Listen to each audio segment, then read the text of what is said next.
650 शिक्षक उपोषणाला बसले आहेत.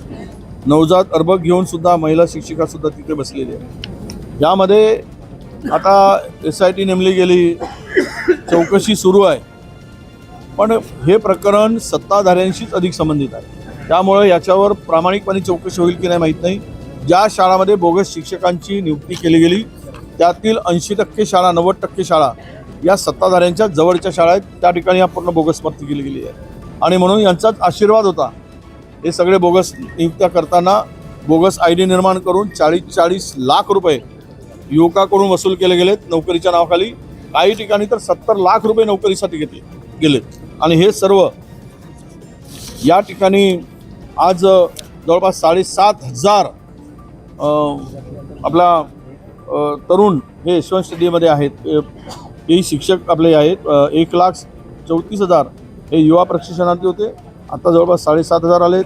लाठी हल्ला झाला, लाठी हल्लाच करू शकतात, हे लाठीचार्ज करू शकतात, हे जीव घेऊ शकतात, मारहाण करून पिडावून लावू शकतात. आता दुसरा काय राहिला आहे? यांना लोकांना पिडावून लावणं, आंदोलन जर सनदशीर मार्गाने आंदोलन करत असतील ते आंदोलन चिरडणं ही हुकुमशाही प्रवृत्तीकडे वाटचाल या सरकारची आहे, केंद्र सरकारची आहे, राज्य सरकारची आहे. न्याय मागणं गुन्हा झालेला आहे. तुम्ही कितीही पाप करा, राज्य लुटून खा, राज्याला उद्ध्वस्त करा आणि तरुणांना वाऱ्यावर सोडा, पण तुम्हाला कोणीही विचार करायला देणं, तुम्हाला कोणी जाब मागणारच नाही, जाब मागूच नाही. अशा प्रकारची मगरुरीची भूमिका सरकारची आहे हे आता आपल्याला दिसत आहे. अनेक विषय मांडलेत मी. क्राईम, आपल्या ड्रग्सचा विषय मांडला, MD येत आहे.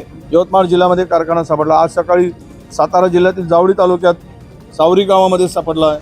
मोठ्या प्रमाणात तिथे पत्रकारांना शिरकाव होऊ दिला नाही. किती ड्रग्स मिळाला, किती कारखान्यातून विकला गेला, काय परिस्थिती आहे, हा कोणाचा कारभार होता, हे सगळं कुठेच आलेलं नाही.